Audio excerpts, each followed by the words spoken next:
In the middle of a huge space city named Varel, neon lights painted the night sky in shades of blue and green. Ships moved like silver birds, silent and graceful. Below those shining towers, far underground, was a hidden meeting place. A hall filled with some of the galaxy's most dangerous people. Assassins, bounty hunters, and mercenaries sat around a large circular table. Every person there had one thing in common. They never refused a job. But tonight even they looked uneasy. A glowing red hologram floated above the table. It showed the next target. Name, Dr. Elias Grant Species. Human location, Outer Belt Research Station. For a long moment, no one spoke. The hum of old air filters was the only sound in the room. Finally, a gray-haired assassin named Kareth leaned forward. His voice was low and rough. "A human," he said. "They're offering a contract on a human?" The recruiter, a tall insect-like alien with golden armor, clicked its mandibles. "Yes, the client is paying 10 million credits. It should be an easy mission." The room remained silent. A few assassins exchanged nervous glances. One of them laughed softly, but it was not a happy laugh. "Easy," he muttered. "That word doesn't exist when you're talking about humans." Kareth tapped his mechanical fingers on the metal table. "You're new here, recruiter. Let me tell you something. No one accepts a human contract." The recruiter looked confused. "Why? They are just another species." Kareth leaned back in his chair, a bitter smile on his face. "That's what everyone thinks until they meet one." At the edge of the room, another assassin named Vox spoke up. He was younger, quiet, and wore a dark mask that hid his face. "Remember the Dreenar job?" he said. The others nodded slowly. Everyone remembered that job. It was one of the most famous failures in the assassin world. They sent 6 teams. Vox continued. 6 of the best killers in the galaxy. All of them went after one human engineer, a scientist. No weapons, no soldiers with him. Just one man. None of them came back. The recruiter blinked in disbelief. Impossible. What could one man do? Kareth opened a small data chip and threw it onto the table. The hologram changed. It showed an old battle recording, a smoky field on some distant planet. In the middle of the chaos, a single human soldier stood surrounded by enemy fire. He looked tired but determined. Every time he was hit, he got up again. When the screen went dark, the alien army was gone. Only the human was left standing. Kareth looked at the recruiter. "That's what one human can do." Someone whispered from the back. "They say humans don't fear death." Vox nodded. "They don't just fight to live. They fight for something bigger, friends, family, ideas. You can't scare that kind of creature." The recruiter shifted nervously. "But this target is only a scientist, not a soldier." Kareth gave a small, tired laugh. "It doesn't matter. Soldier, farmer, scientist, and it's all the same. Humans adapt. You take away their weapons, they build new ones. You trap them, they find another way out. They are the galaxy's problem solvers, and the galaxy's worst nightmare." The recruiter tried again. "But the reward? No reward can save you from what happens when you cross one," Kareth interrupted. Everyone in the room fell silent again. Some assassins quietly stood and left. Others looked at the floor, pretending they hadn't heard the offer, but one figure didn't move. A young assassin in a gray cloak sat in the corner, watching and listening. Her name was Lyra, a hybrid, part organic and part synthetic. She had metal eyes that glowed faint blue. She had no fear circuits, and her emotions were weak, replaced with logic. To her, every mission was just numbers and movement. When the meeting ended and the room slowly emptied, she stayed behind. She looked at the red hologram of Dr. Elias Grant. "Outer Belt Research Station," she whispered. "Human scientist, interesting." She downloaded the contract into her personal device. Her voice was calm. "Let's see if the stories are real." Hours later, far from the city lights, a small stealth ship moved silently through the darkness of space. Inside, Lyra sat in the pilot's seat, the stars reflected in her mechanical eyes. "Approaching target," the ship's computer said. She pressed a few buttons, adjusting her suit. "Dock quietly. No alarms." The ship slowed near a lonely structure floating above a dusty planet, Vanguard Research Station. The base looked peaceful, surrounded by silence. No guards, no defense ships. Just one human working alone. Lyra smiled faintly. Too easy. Inside the station, Dr. Elias Grant was focused on his work. He was tall, with brown hair, tired eyes, and hands stained with machine oil. On his desk sat a glowing silver sphere, his latest experiment. It was a prototype meant to control energy fields. He believed it could protect planets from solar storms. As the sphere hummed softly, he checked the readings. "Stable at last," he murmured. "Finally." Beside his computer screen was an old photograph of Earth. It showed a small house, green trees, and a smiling man standing beside a young boy. Elias looked at it and smiled faintly. "You'd laugh if you saw me now, Dad," he whispered. "Working out here, talking to myself." Then the alarm beeped. He frowned. The radar showed an incoming object, small, fast, and not registered. "That's not good," he said softly. "No ships scheduled today." He turned off the main lights and locked the lab doors. "Let's see who's visiting." On the outer ring, Lyra's ship touched down. The airlock hissed open. She stepped out, silent as a shadow. Her black suit blended with the dim metal corridors. Her steps made no sound. Her scanners showed life signs. One human in the central lab. No defenses, she relaxed. Simple mission. But as she walked deeper, something strange happened. Her sensors flickered, showing static. "What is this interference?" she muttered. "Environmental anomaly?" The lights above her began to dim. A low humming sound echoed through the walls. Then a voice came through the station's speakers. "Unauthorized entry detected." Lyra paused. The voice was calm, human. She smiled. "At least he knows I'm here." She followed the sound until she reached a large circular room, the main lab. There in the center stood Dr. Elias Grant. He wasn't holding a weapon. He was just standing beside the glowing sphere on his desk. Lyra raised her plasma pistol. "Dr. Grant, this doesn't have to be difficult." Elias looked at her, unafraid. His eyes were calm, steady. "It already is," he said quietly. Lyra tilted her head. "You don't look surprised," he smiled faintly. "You're not the first to come for me." She frowned. "The others failed?" Elias didn't answer. He simply pressed a button on the control panel beside him. The silver sphere behind him began to glow brighter, filling the room with a blue shimmer. Her visor blinked with a warning message. "Energy surge detected. Unknown origin." Lyra took a step back. "What are you doing?" Elias looked at her with calm eyes. "Teaching you why even assassins said no." The lights around her flickered and the hum grew louder, vibrating through the floor. The soft blue light from the strange sphere painted the walls of the laboratory. Lyra kept her weapon raised, her sensors flashing with strange readings. She had faced every kind of defense system before, but this one felt different, alive somehow. Dr. Elias Grant stood calmly beside his machine, his eyes never leaving her. "You've come a long way," he said in a quiet voice. "Who sent you?" Lyra didn't answer. "Turn it off," she ordered. Now Elias shook his head slowly. "You won't understand it. This isn't just a weapon. It's something older than that." She frowned behind her mask. "I don't care what it is." The sphere suddenly pulsed once, and the metal floor beneath her boots vibrated like a heartbeat. Her visor flickered again. "Warning, signal disruption." Lyra cursed under her breath. "What kind of tech is this?" Elias walked closer, unarmed. "Do you know why every assassin refuses a human contract?" he asked softly. Lyra tightened her grip on the pistol. "Because of stories," she said. "Rumors told in dark corners." "You people make good bedtime legends," Elias smiled a little. "Maybe, but some stories are true." He turned and pointed toward a wall filled with screens. Each one showed different galaxies, old battles, and strange blue-green worlds. Humans came from a place called Earth, a world that tried to destroy us every single day. Storms, quakes, heat, cold, hunger, and we survived all of it. We had no choice but to adapt. He looked at her again. "We didn't learn to fight to conquer. We learned to fight because everything around us wanted us gone, even our own planet." Lyra listened without lowering her gun. "That doesn't make you invincible." "No," he said softly, "but it makes us impossible to predict." He pressed another button on his console. The lights in the lab changed, revealing cracks and burn marks across the walls, like scars. "You're not the first to walk into this room," he said. Her sensors picked up traces of other DNA.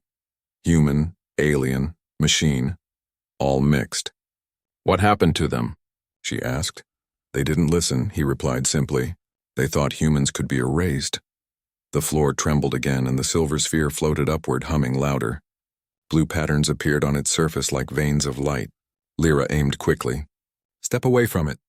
Elias looked almost sad. "If you shoot, you'll only make it stronger."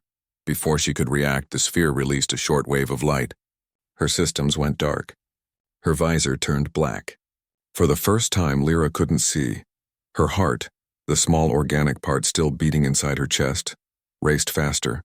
She stepped back, blind and confused. "What have you done?" Elias's voice came through the dark, calm, gentle. "Nothing harmful. I only removed the noise between you and the truth." A spark lit up behind her eyes. Then her visor rebooted, but what she saw wasn't the lab anymore. It was a memory, not hers, his. She saw a younger Elias running through a ruined research base, smoke and fire everywhere. He was carrying a small child. Robots and drones chased him through the halls. She felt his heartbeat, his fear, his determination. Then everything froze. Lyra gasped and looked around. The vision disappeared. She was back in the lab, standing a few meters from him. Her voice shook for the first time. "What was that?" "Memory projection," he said. "The sphere connects consciousness. It shows truth without lies."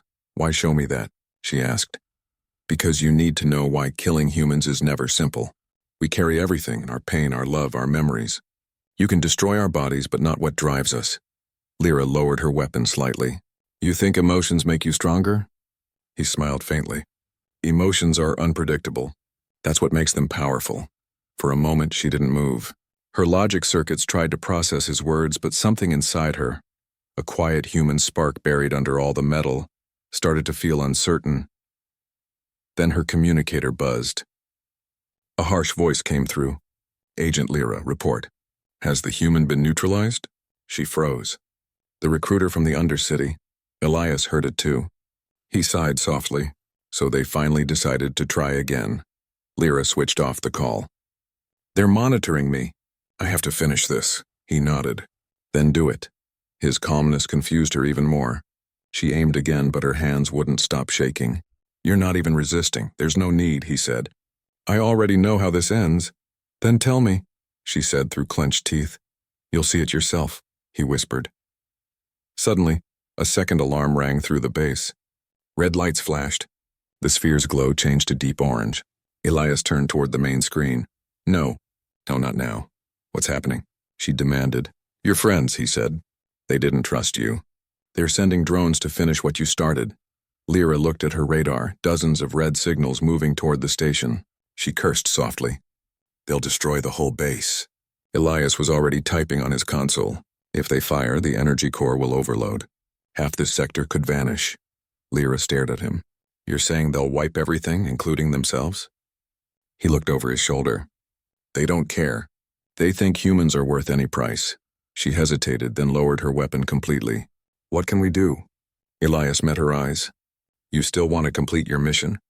She shook her head. "Not anymore." "Then help me," he said. Minutes later, the two of them worked side by side in the control room. Lyra's mechanical hands moved quickly, connecting wires and rerouting power. Elias adjusted the sphere's frequency. Outside, the assassin drones closed in, forming a dark ring around the station. "You could have left," Elias said quietly. Lyra didn't look up. "Curiosity is part of my design," he smiled. "That's the start of humanity." The first blast hit the outer shield. The whole station shook. Sparks flew from the ceiling. The sphere pulsed violently, light flashing across their faces. Lyra shouted, "It's overloading." Elias nodded. "Then we give it something else to do." He pressed a final key and the sphere's color turned from orange to pure white. A wave of light spread through the station, passing harmlessly through them but shutting down every drone outside. The radar went empty. Total silence followed. When the light faded, the sphere floated gently back to the table. Lyra stared at it. What did it do?" "It sent a signal," Elias said softly, "to remind them what happens when you target humans." "What signal?" He looked at her with a calm, knowing smile. "Fear." Hours passed. The drones never woke again. Lyra sat beside Elias, her mask off now, showing her pale skin and faint blue eyes. "You could have destroyed them," she said quietly. He nodded. "I could have. But that's not what humans do first. We warn," she thought for a moment. "And if they don't listen?" Elias looked out the window where the stars glowed quietly in the distance. Then they learn why the galaxy calls us Deathworlders. Lyra stared at him, realizing she had never truly understood the word human until that moment. The next morning, the Vanguard research station drifted quietly above the red planet. Smoke floated from damaged panels and power lights blinked weakly. Inside, Dr. Elias Grant and Lyra worked in silence, surrounded by the soft hum of recovering systems. For the first time since she became an assassin, Lyra felt something unusual. Peace. No alarms, no orders, no voice in her ear demanding results. Just quiet. Elias stood by the main window looking at the stars. "They'll come again," he said softly. "They always do." Lyra adjusted a control panel. "Maybe not. After what happened, they'll think twice," he smiled faintly. "Thinking twice doesn't stop greed." Her eyes glowed gently. "Then what will you do?" "I'll finish my work," he said. "The sphere isn't a weapon. It's a message, a reminder that humanity still stands." Lyra tilted her head. "You talk like a teacher, not a fighter." "I was both once," Elias said. "A scientist during peace, a soldier when peace ended." She studied him for a moment. "How did you survive all this time? Alone on this station?" He smiled sadly. "Humans are never truly alone. We carry every voice that ever cared for us." She didn't understand at first, but something in his calm voice stayed in her mind. Meanwhile, in the distant city of Virel, the recruiter who had sent her, the insectoid with golden mandibles, Kwau, was panicking. Reports were spreading fast. An entire drone fleet disabled, no survivors, and no response from their best agent. He slammed a claw on the table. "Find out what happened. I want confirmation." Another mercenary showed him a transmission. It was grainy footage from a distant satellite. A wave of light spreading from the human station, followed by silence. The recruiter leaned closer. "That can't be energy. It looks like—" He stopped, his voice shaking. "It looks like thought," the mercenaries whispered among themselves. Some had heard stories that humans could shape technology with their will. Others said it was superstition. But now fear began to grow again. No one volunteered for another mission. The old assassin, Kareth, looked at the recruiter and said quietly, "I warned you. When humans say don't, they're being polite. When they act, it's already too late." He turned and walked away. Leaving the hall in silence, back on the station, Lyra was repairing the outer communication dish when a soft tone filled her headset. "Unidentified ship approaching," the computer said. She looked up. A small cruiser was descending, black and silver with no markings. Her scanner showed life forms, many, armed. "Visitors," she whispered. Elias joined her at the viewing deck. "Assassins again?" She nodded. "Looks like a cleanup team." He folded his hands behind his back. "Then it's time they learn what cleanup means when it involves Earthborns." She looked at him. "You can fight them?" He smiled gently. "Fight? No, but I can show them." The cruiser landed with a sharp hiss of air. 10 armed figures stepped out, a mix of species armored and ready. Their leader, a tall reptilian with deep green scales, spoke through a loudspeaker. "Dr. Elias Grant, you are under arrest for interference with galactic security. Come out peacefully." Elias walked forward without fear. Lyra followed a few steps behind, ready but silent. He stopped near the docking bay doors and pressed a small switch on his wrist. The metal floor beneath them glowed faintly with blue lines. The reptilian leader raised his weapon. "You think you can scare us, human?" Elias shook his head. "No, I want to warn you," the soldiers laughed. "We're not afraid of old legends." He smiled sadly. "You should be." The floor pulsed once and the light expanded outward like ripples in water. The assassins froze as their weapons powered down, their suits losing control. "What is this?" one shouted. "A lesson," Elias said softly. "You came to destroy a man. Instead, you'll remember what it means to face humanity." He tapped the control again. Holographic images filled the air around them. Earth storms, burning deserts, endless oceans, cities rebuilt after disasters. They saw people helping each other, standing through floods, fires, and wars. They saw a world that refused to die. Elias's voice echoed through the hall. "We were born on a world that tried to kill us every day. Gravity crushed us, fire burned us, ice froze us, and then we learned. We don't give up. We don't run. And when we stand together, no one breaks us." The assassins looked around, stunned. One dropped his weapon completely. Another whispered, "It's true. The stories, they're true." The reptilian leader tried to shout, "Enough tricks!" But before he could move, his own armor shut down completely. Elias walked closer until he stood right in front of him. "Leave. Go back to whoever sent you. Tell them that humanity doesn't seek war, but if war comes, we end it." The leader looked into Elias's calm eyes. For the first time, he saw not arrogance, but certainty, the kind that only came from experience older than fear itself. Slowly, he nodded. We understand." Elias stepped back. "Good. Take your crew and go." The assassins retreated to their ship, leaving behind silence and respect. The cruiser lifted off and vanished into the stars. Lyra stood beside him. "You didn't hurt them," he smiled. "I didn't have to. They'll spread the truth faster than any broadcast." She tilted her head. "Fear is a strange weapon." "It's not fear," he said softly. "It's memory." Days later, a new rumor spread through every system. It began as a whisper among smugglers, then passed through soldiers, traders, and even royal courts. They called it the Vanguard Incident.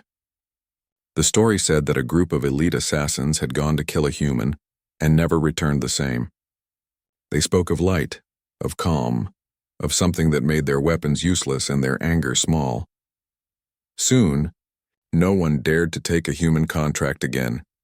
Even the most fearless bounty hunters turned away when the word Earthborn appeared on a file. They remembered the message. Targeting humans was not bravery. It was a death sentence. One evening, Lyra stood by the observation deck, looking out at the stars. The station floated peacefully. Elias joined her, holding 2 cups of warm drink. She smiled slightly. "Do all humans drink this much tea?" He laughed softly. "It helps us think." She looked thoughtful. "You changed me," she said. "Before I followed orders, now I wonder." Elias handed her the cup. "That's how it begins, wondering. That's how humanity grows." They stood together, silent, watching the stars. After a moment, Lyra spoke again. "What will you do now?" Elias looked at the glowing sphere beside him, still resting on the table. "I'll keep working. Maybe one day the galaxy won't need fear to understand peace." She nodded. "And me?" He smiled. "You already have your path. You've seen what most never do. That makes you more human than you think." Lyra looked down at her metal hands. For the first time, they didn't feel cold. In the quiet darkness of space, the legend of the Vanguard research station grew stronger. No one could prove what truly happened there, but everyone agreed on one thing. If a contract ever said human, every assassin in the galaxy simply whispered the same words.